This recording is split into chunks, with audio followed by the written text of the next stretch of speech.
The last speaker for this session and for the day is Daniel Rosenberg. Daniel Rosenberg has completed his PhD in the Department of Political Science in the Hebrew University of Jerusalem.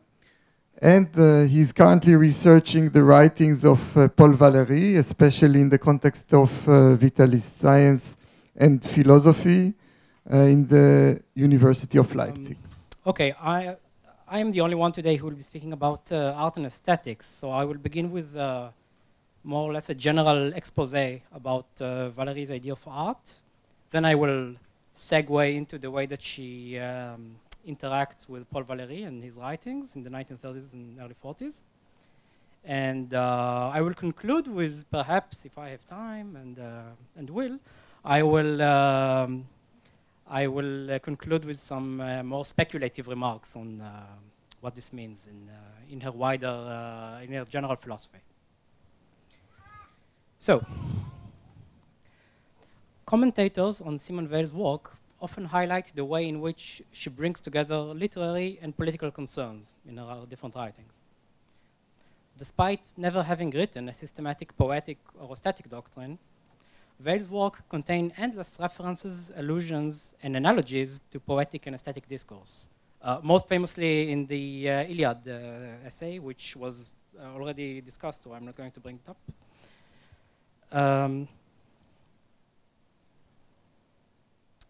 Weil remarkably adopts aesthetic concepts such as form, rhythm, and symmetry, and integrates those in her idea of art, which is spiritual as much as it is modern, or modernist, rather. Although Weil did not see herself as an art or literary critic, her works are full with references to high culture. Weil's taste tends towards the formalist, the neat, and the geometrical, a type of aesthetic style she typically associates with ancient art and poetry, as well as with art of the Middle Ages, namely with Gothic architecture and Gregorian chants. Weil's penchant for geometry and order extends to her own taste in art and literature. Weil never having written anything like a formal art critic, but her notes suggest a general preference towards the more orderly style of formalism in art and in music.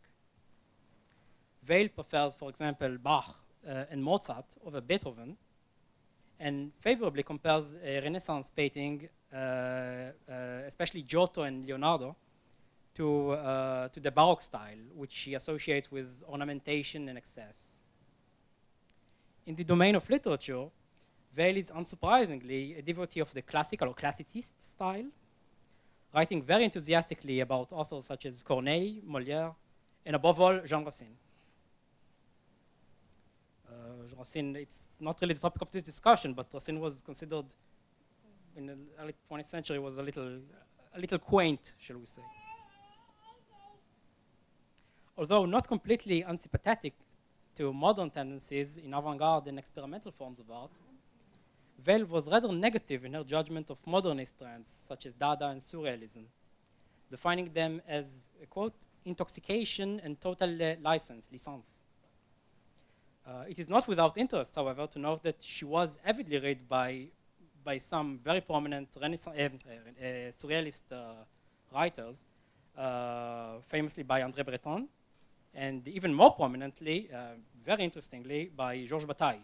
Georges Bataille dedicates some very interesting notes to her. In addition to being an essayist and a thinker, Weil was also an amateur poet, having written 9 poems in total from 1926 to 1943.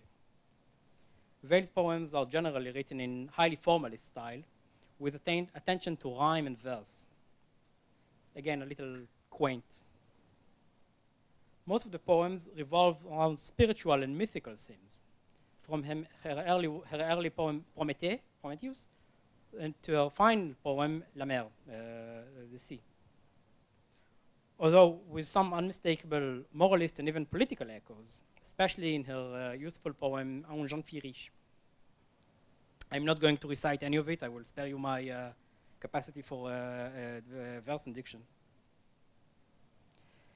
During her final year of life, Weil has also written a dramatic play, a pastiche on the work of Charles de Seine-Revermond, a 17th century author, depicting a very classicist work, depicting a conflict between the Spaniards and the Venetians, the Spanish Empire and the Venetian Republic.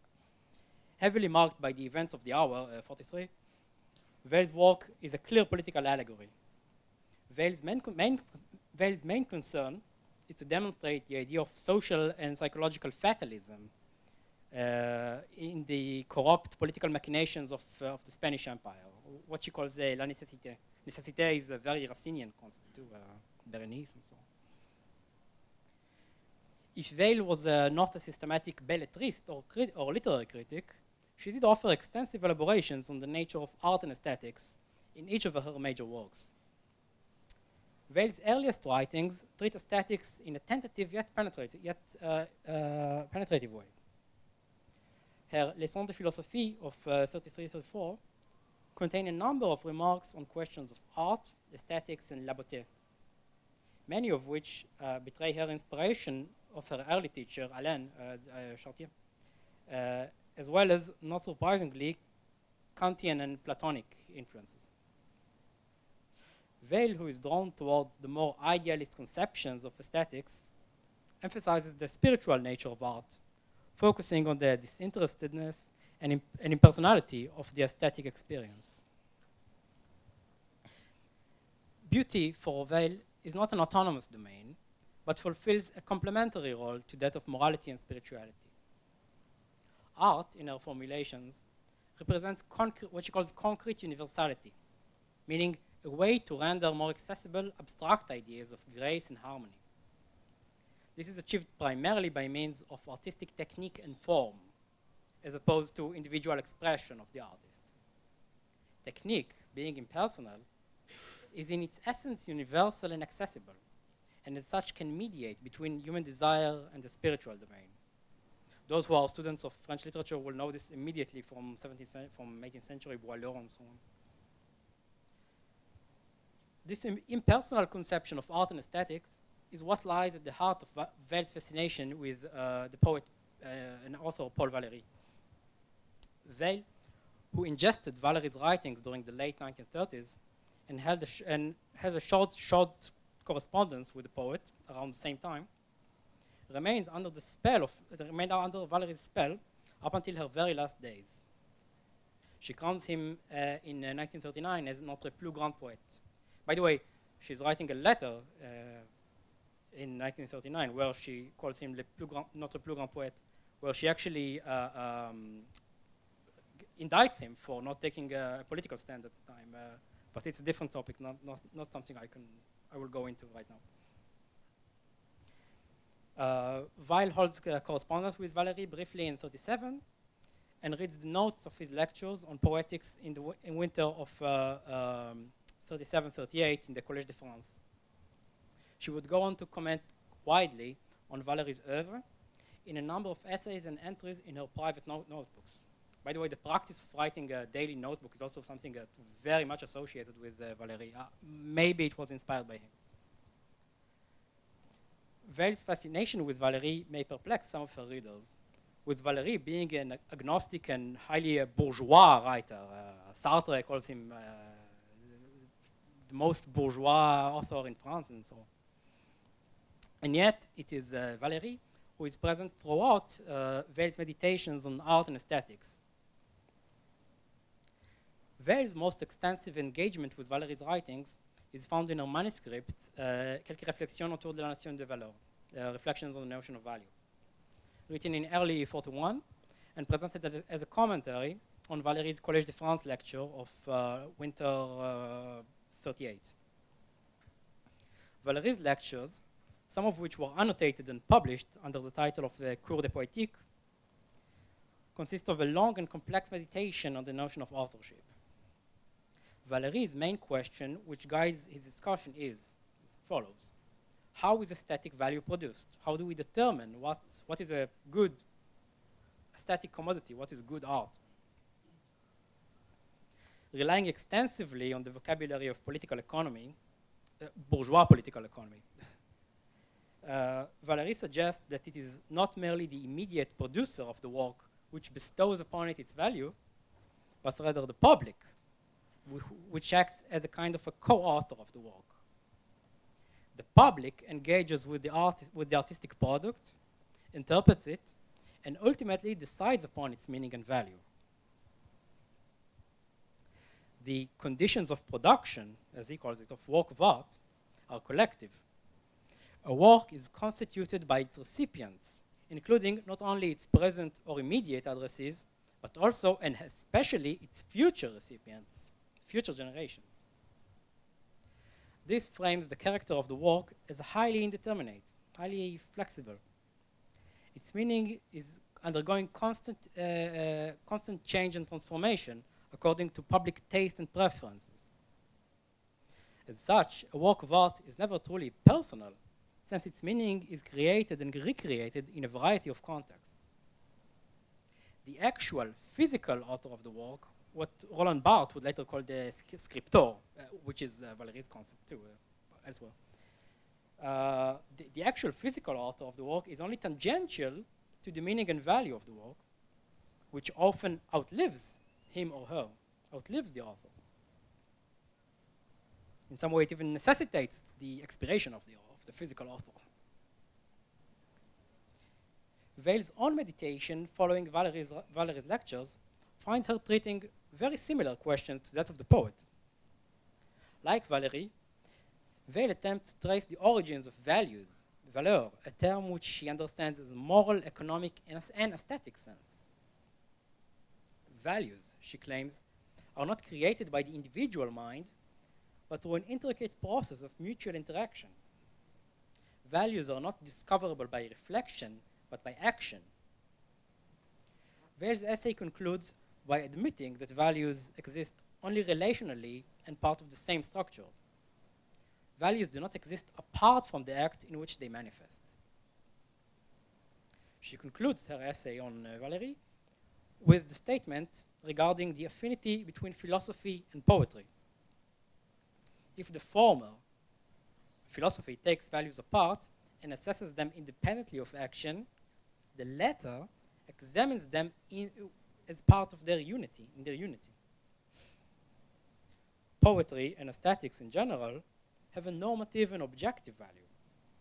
As she writes in the essay on value, this is a quote, "A man who is tempted to keep a deposit for himself will not keep from doing it simply because he has read Kant. He will refrain from it because it will seem to him that something in the deposit itself cries out to be given back." Aesthetics, as a normative concept, is not a personal disposition, but an impersonal drive drawing on the nature of the world itself. Weil's rudimentary sketch in her manuscript on the notion of value, it's a short manuscript, is insightful in light of her own meditations on the nature of aesthetics and artistic creation in particular. In those passages, Weil reiterates some of her earlier ideas concerning the impersonal nature of art, but does so in a slightly more dialectical and critical style. One of her most statements of art in her notebooks reads, "A work of art has its author," this is a quote, "A work of art has its author, and nonetheless, when the work is perfect, it has something essentially anonymous about it. It imitates the anonymity of divine art being, of course, creation of the world. The author of the work of art," Weil writes, referencing Valéry, she's writing about him directly, "does not exactly create, but rather recreates or reproduces. The artist, as she writes, quote, recreates the alliance between his body and soul, in the same way that the laborer recreates his own or her own natural existence." Like in Valéry's theory of authorship, Weil's idea of creation is not without its complexity and ambiguity. In a highly Valerian passage in her Cahiers, she remarks that, quote, "It is by pure chance whether the names of great artists are preserved or lost. Even when they are remembered, they have become anonymous. Their personality," she says, "has vanished." Artists and authors who put their creative ego before the work are often those who are most subjugated to the public taste, paradoxically. As an opposite, as a slight variation on this, she brings up men of genius, such as Oscar Wilde and André Gide, of all people, who have managed to reconcile the appeal of public taste with their own originality and creativity. Not very pious examples, I should add. Interesting, nonetheless. This reconciliation was not achieved through the appeasement of critics and publishers, but rather through something like a playful self-consciousness, one which Valéry associates also with artists and authors of antiquity, Aeschylus, for example. Weil's judgment framed her pessimistic remarks concerning the present and future of the state of artistic creation. Modern art has no immediate future, she says. Unlike ancient, medieval, and Renaissance art, modern art is characteristically framed by subjectivity and individual psychology, expressiveness. In one illustrative place, Weil compares this disposition with idolatry, defining it as sacrilegious. Idolatry, she says, is unable to produce any value since it is unable to come to terms with the impersonal and collective nature of the creative process. Using Valéry's terms, we may say that idolatrous work of art fails because it does not succeed in seizing the attention of the public in a sufficient degree so as to make it involve itself in its creation. In addition to this notion of impersonality, the other aspect which Weil attributes to artistic activity and which flows directly from her engagement with Valéry is the sensuality of the aesthetic domain. Many of Weil's accounts of aesthetic experience address the material or corporal nature of art, apropos the formal discussion. One of Weil's most famous exclamations, for example, is that, quote, "Beauty is something to be eaten.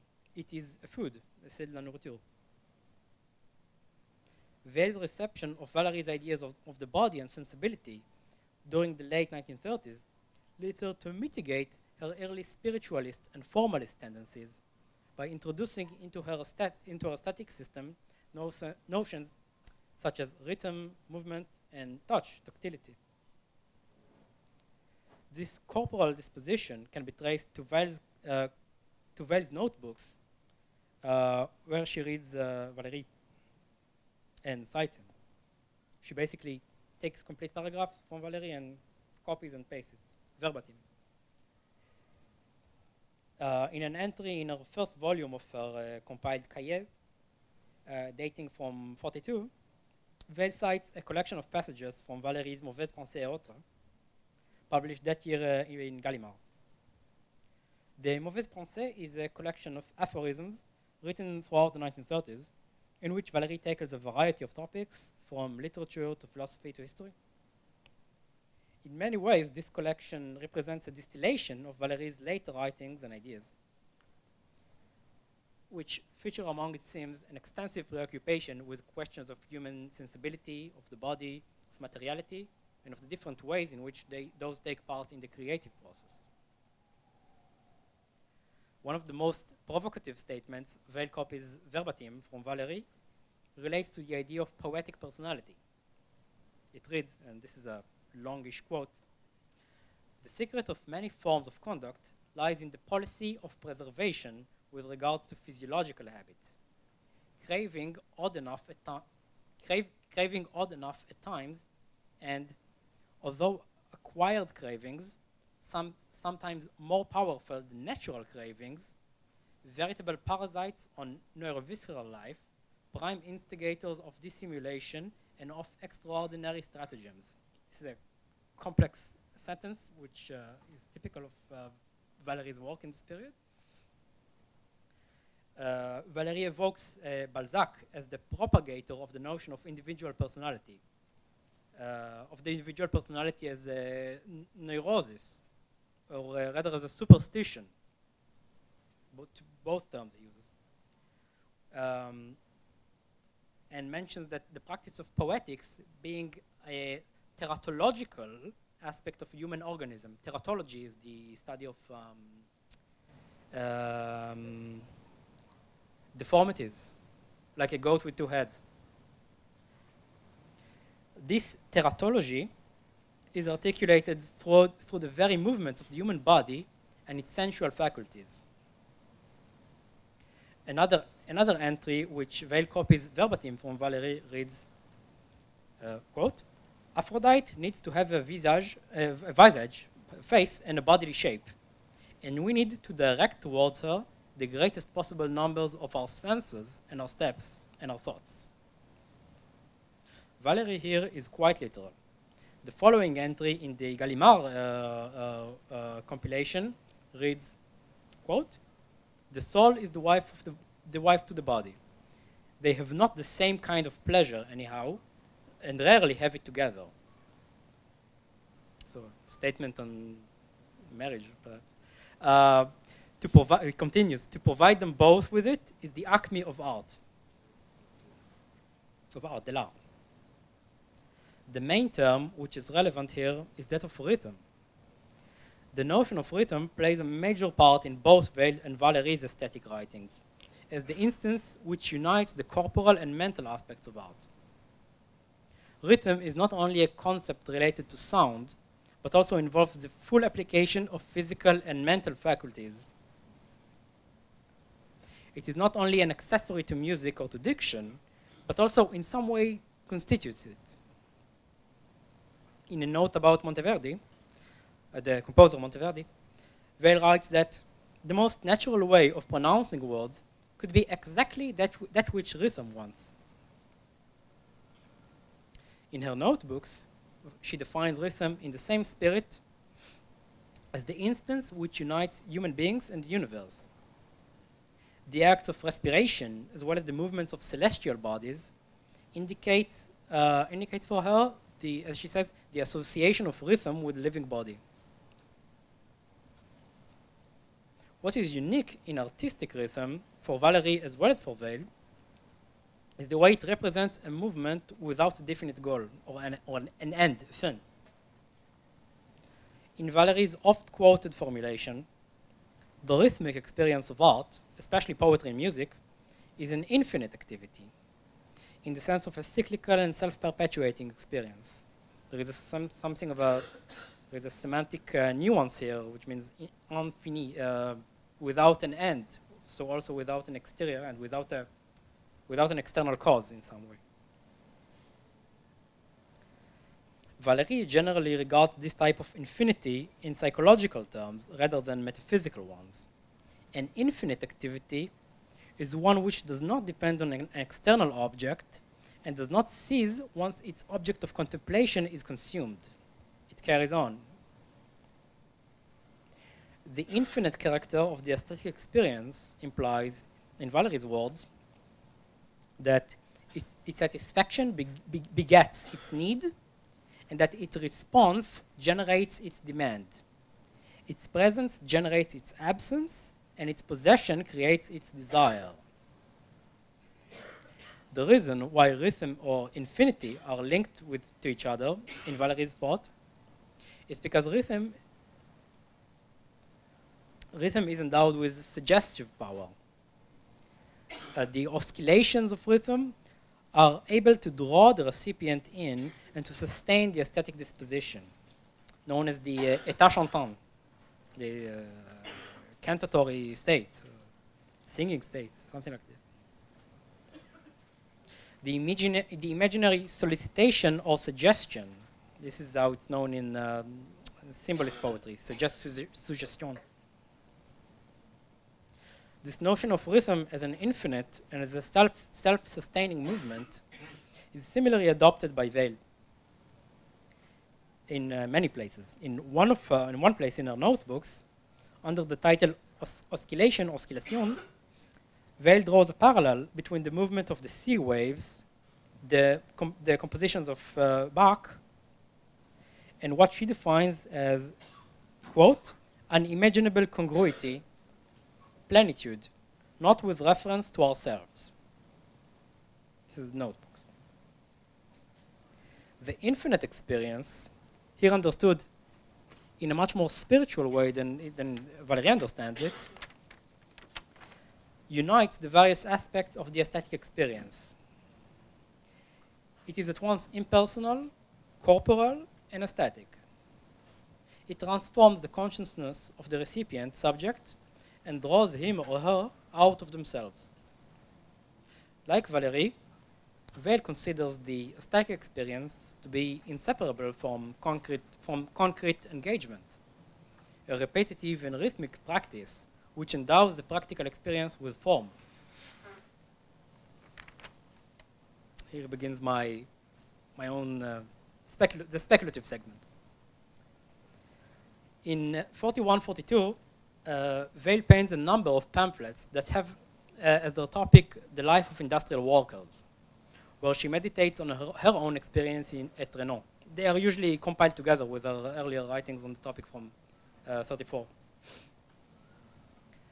But unlike in her earlier pamphlets from the 30s, which focused on the wretchedness of the workers, in her later writings from the post-Valéry, let's say, after she has read and ingested Valéry's ideas, she writes about those things in a very different manner. In one of her essays from the period, titled "Conditions premières d'un travail non servile," Weil turns her attention to the potential of the assembly process in a socialist society.